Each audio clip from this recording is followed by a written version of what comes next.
Not too long ago, there was this HIV rumor that came out of nowhere. Right. And I'm supposed to be dying and shit, right? Right. You look pretty healthy. I'm healthy as shit.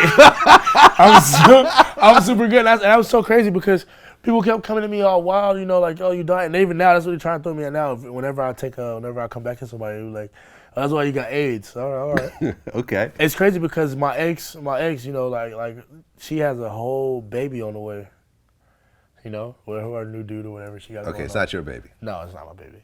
Whatever she got going on. But this is the ex that recorded the phone call. No. And that's the thing about it. The whole thing about that whole phone call, and I told people from the jump, that I was on drugs. Yeah. I have no problem saying it. What were you on? I was on a fucking trip, though. I was on like acid. Acid. Acid will do it too. I was on drugs, you know what I'm saying? I'm calling her during this trip, and I'm telling her, like all this tripped out ass shit. And her and my last ex, they had a whole bunch of beef going on and all sorts of shit. And so they was trying to destroy each other. And in the meantime, I'm just like caught in the middle of this shit, of them trying to destroy each other. And so when all this shit hit the internet, they like, oh yeah, you died and you have all shit. I'm looking at it like, man, all this time I was supposed to be dead, man. I'm still kicking just fine. So you called her high off acid. Yeah. Told her you have HIV. No, I never even said that. I remember my exact words because I had to go back and listen to it. I was like, why everybody say I have fucking AIDS and shit? What I told her was, I think I was having a trip, and I told her, wherever I'm going, I can't go because they won't bring me what I need. They won't bring me, I won't have time. I think that was something like that. I said something like that. So how did that turn into HIV? I don't fucking know. What they told me was I was dying. I think the first headline was like, OG Maco has deadly disease. Da, da, da, da. Okay. And I immediately was like, yo, look, first off, there's nothing wrong with me. Two, I immediately tweeted after that. I was like, yo, look, I had a drug problem. I was on drugs. And I did. At that time, and that's why, shouts to Cudi, and much love to him. During that time in my life, I was extremely depressed. And I was suicidal on top of it. Like, I'm going to be very honest about it because of all the things that was being taken away from me. I had done so much. I had innovated so much. I did it all by myself, not without anybody supporting me, without anybody on top of my back, and everybody was just taking my accomplishment for me and just beating me down and just like making me feel like absolutely nothing, dog. I mean, it was a terrible time in my life, and I got real drug dependent. I just didn't want to be around. I didn't want to have to deal with it. You know what I'm saying? I just wanted to make my music, and even if you listen to my music, like 15 was like super dark. It was. Everything was getting dark, and it was the hope was kind of gone in my music, because I didn't have any hope in myself. So, she recorded it, and then she recorded this shit, which I didn't know. We broke up, and they started beefing, and then boom, this kid dropped, and I'm fucking dying. And even to right now, I never released it, but I can play it for you right now. I have the recordings of her saying it was all a lie. It was all bullshit. I just never released it because I didn't feel a need to. Because I knew I wasn't. I figured time will tell. If y'all see me still kicking all these years from now, maybe y'all will realize ain't shit wrong with me. I haven't had no cancellations due to sickness. I haven't had nothing crazy. Well, I mean, but these days, HIV is not a death sentence. Right. You could actually get on whatever the pill is and do whatever you have going on. In fact, and this is, I'm not telling people to go get HIV, but right now with the drugs they have, a person who takes these drugs every day could live as long as a person without HIV. Right. You know what I'm saying? So which is very true. Yeah. And it also plays into what we were talking about too, the stigmatization that the youth put on anything, because even if somebody was suffering like that, right? Why would that be the thing you would do to try and denigrate them? Because even through all this time, there haven't been any like young ladies who've been saying like to corroborate this story or say I did anything to them. This never happened. You know what I'm saying? And if that's what I'm going through, why would you try and destroy me with that?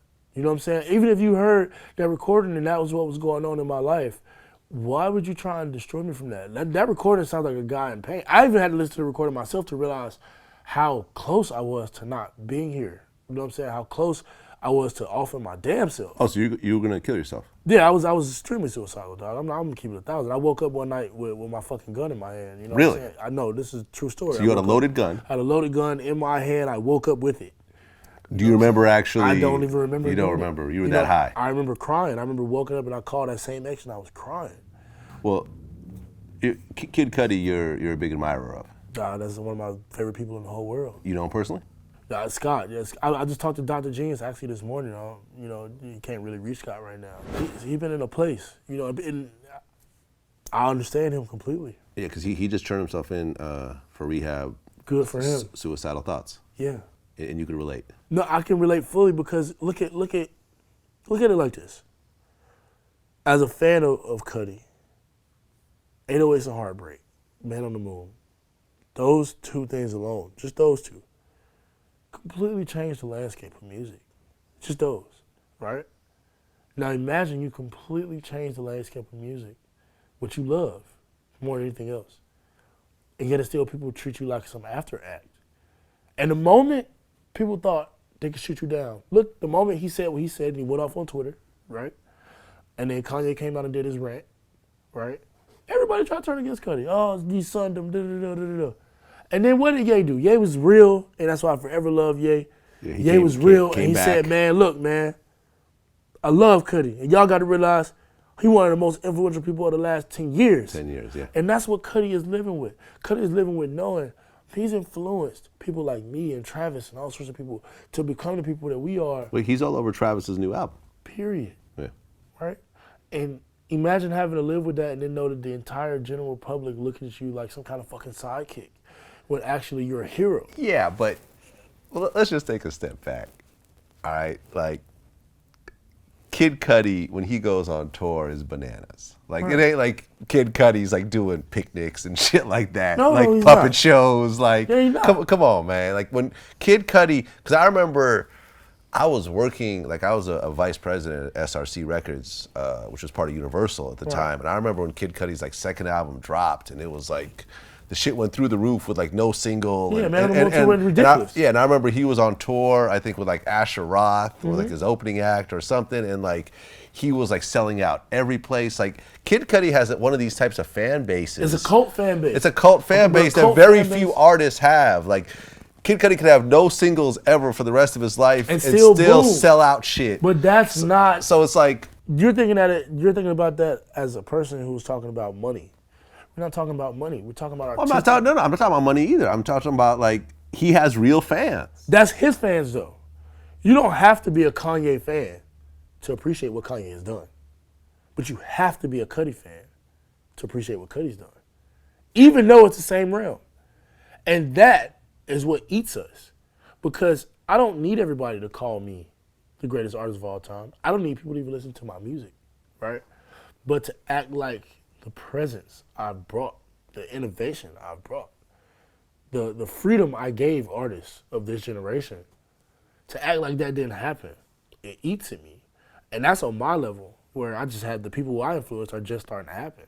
You know what I'm saying? And Cudi's at Cudi made me. It's a bigger level. You feel me? Yeah. Cudi made me. Cudi made Travis. Like, Cudi helped make Ye into the fucking titan that he is by being able to show people that emotional range.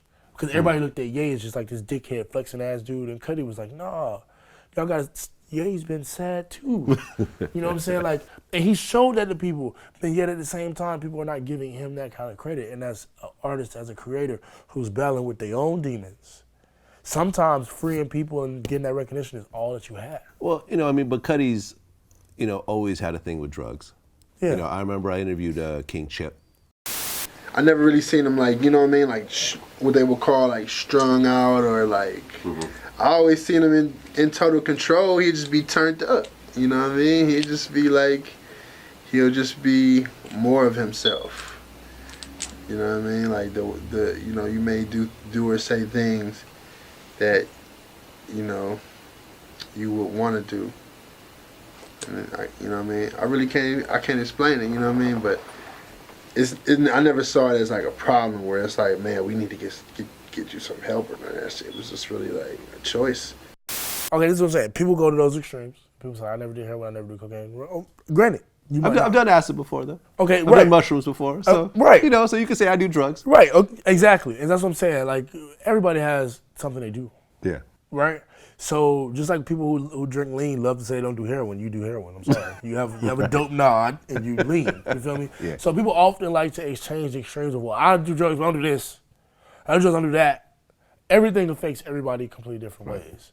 And so I don't think Cudi's drug use is what is playing a bigger part on how he feels. It is a side effect of it, even without the drugs. Well, I mean, he would say, I remember there was an interview he did, I think with Complex, where he said that he would have to do coke to get through interviews because he hated interviews so much. Yeah. And stuff like that.